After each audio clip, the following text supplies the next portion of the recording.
appropriate, that final verse. When they ask how much should we give, the answer is always more, more, more.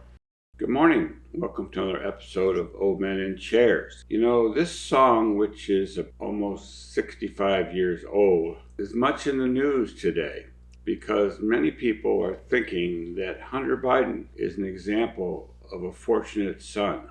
The song was originally written back in the Vietnam era and performed by a group called Creedence Clearwater Revival. The leader of the group, the writer of the song, and the lead singer was John Fogerty. John had been possibly in danger of being drafted around 1966 as the Vietnam War was heating up. So to avoid that, he actually went and enlisted, and therefore he was able to get a job as a supply clerk.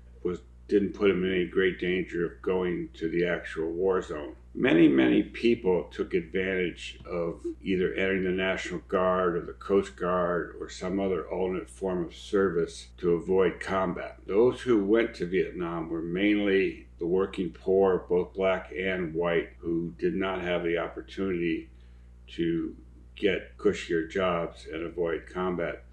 And of course, at that time, there was also a college deferment. You could have 4 years to go to college and be exempt from the draft. I took advantage of that. I graduated from high school in 1968, became 18 years old later that year, did 2 years of college. But then I decided that it really wasn't a good reason to continue to stay in college just to avoid the draft. But I knew that if you dropped out, you might be subject to the draft. But I decided it was more honest just to drop out at that point in 1970 than stay in college. So I did, and predictably, I was called for my pre-induction physical. I went to the recruiting center in North Philadelphia, which, if you know, North Philadelphia is a very black area.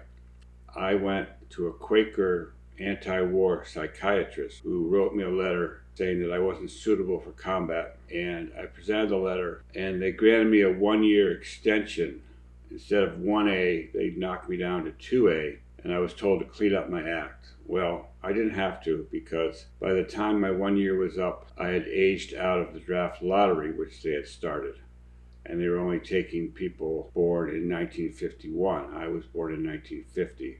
So I avoided all military service and went on with my life. But I certainly recall that day at the recruitment center. In that process, you get to the point where if you pass all your other physicals, they tell you to take one step forward and you'll be in the Army. I would say that almost 100% of the people who got through that and took that one step forward were black. And blacks were a large part of the fighting force in Vietnam, as well as rural, poor white folks were either drafted or a lot of them felt it was their patriotic duty to go and fight for their country.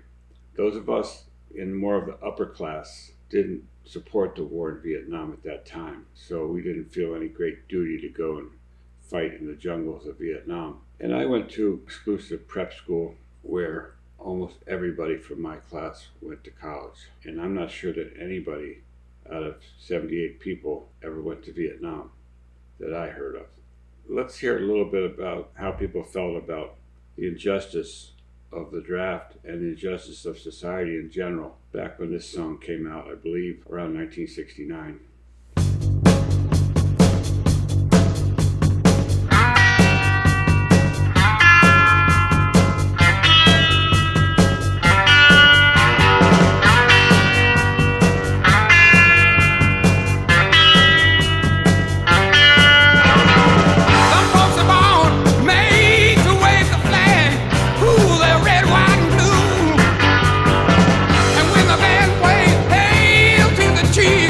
Ooh,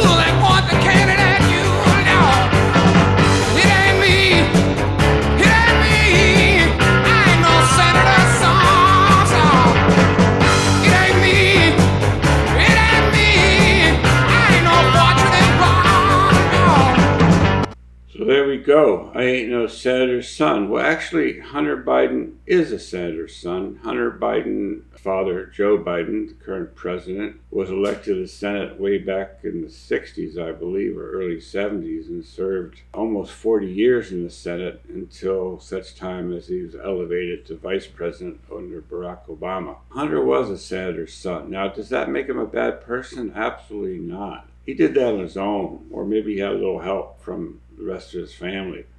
But there's no reason that a senator's son has to be an outlaw and a criminal. It just sometimes happens that way. But if you are a senator's son, you might possibly get some breaks in life, including avoiding the draft, which was probably John Fogerty's biggest complaint at this point, since he had been subject to the draft and had to enlist and serve to avoid going to Vietnam. It ain't me. I ain't no fortune wrong. Some folks are born silver spoon in hand. Y'all don't they help themselves, y'all. But when the tax man comes through the door, y'all the house look like a rummage sale, yeah. And presumably, if Hunter Biden's father was a senator, he had certain monetary advantages over the average person. He may not have been a millionaire in the beginning. His father certainly is a millionaire now. And people wonder where a lot of that wealth comes from with these politicians who go into office poor and within a few years become millionaires. Well, we know where it comes from. Influence peddling. That's the main job. If you play ball, you're given stocks in certain companies or given stock tips about certain companies that are going to take off either because of legislative action or administrative action, but you get the heads up like Nancy Pelosi, who has an amazing record of picking stock winners and has done very well in the stock market. But does every son of a millionaire turn out to be a corrupt criminal? No, not at all. It gives you a lot of advantages in our society, but it doesn't turn you into a criminal per se. In this case, however, Hunter didn't have a very good role model. He had a father who was corrupt, and he ended up as the bag man for the family, going out and shaking the trees and getting that money from foreign interests, including the gas company in Ukraine, a lot of deals that were made with China, all over the world, really. It's all going to come out. People are very upset right now that Hunter got a pardon for all of his potential crimes. But that's not going to stop the truth from coming out. The truth will come out. And in the end, we will see that the Biden administration was one of the most corrupt, if not the most corrupt administrations in history. And they've lied about everything. Most recently, they lied about Joe said he was never going to give Hunter a pardon. Well, that surprised a lot of people because they believed him. But why would they believe a congenital liar? He's lied about everything. He lied about winning the election. He lied about the effectiveness of the vaccine. And a lot of people around him lied about how he was sharp as a tack and he wasn't senile and he was in charge of everything. So they lied about this. Shouldn't be a surprise to anybody.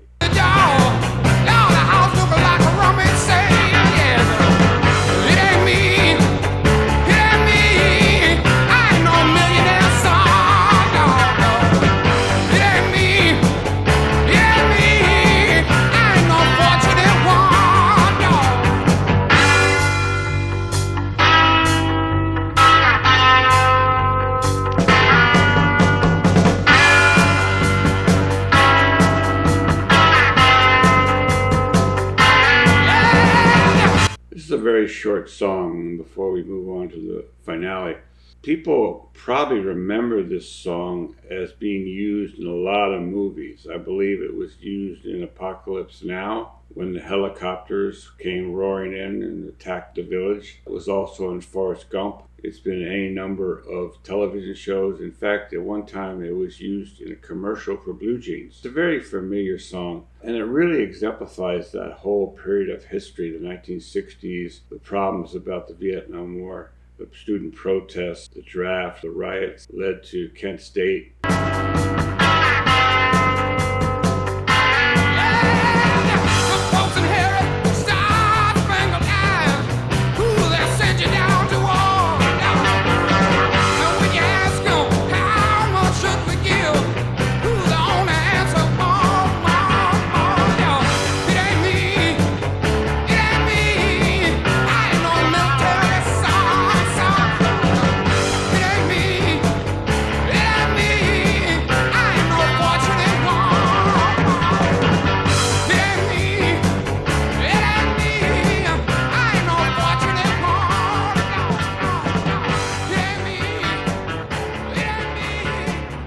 you are. I ain't no fortunate son. And how appropriate that final verse. When they ask how much should we give, the answer is always more, more, more. Does that sound like any wars that are going on in the world right now? Like perhaps a little war over in Ukraine, and we've been asked to give more, more, more money to support that war, while stateside we can't get any help for people damaged by the hurricanes, the rail derailments, the fires in Maui. We can't get our infrastructure built up. It's crumbling around us. But there's always more and more and more money for the military-industrial complex. Send more weapons around the world to help fight our proxy wars. How much has changed in 60 years? Not a hell of a lot. I don't believe this is the end for Hunter. People are all upset about this pardon. But now that he no longer is subject to criminal prosecution, he's going to have a hard time taking the Fifth Amendment because he cannot incriminate himself, at least not in federal investigations, because he can't be prosecuted. So he could be perhaps forced to testify. And if he fails to testify, he might be charged with obstruction of justice. Or if he testifies falsely, he could be charged with perjury. And if he testifies truly, well, there's going to be a lot of other people in trouble. I wouldn't be surprised, however, to see more of these family pardons coming through.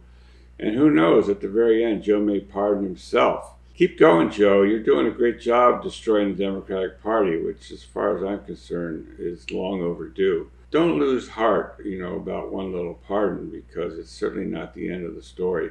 And in the end, the truth will come out.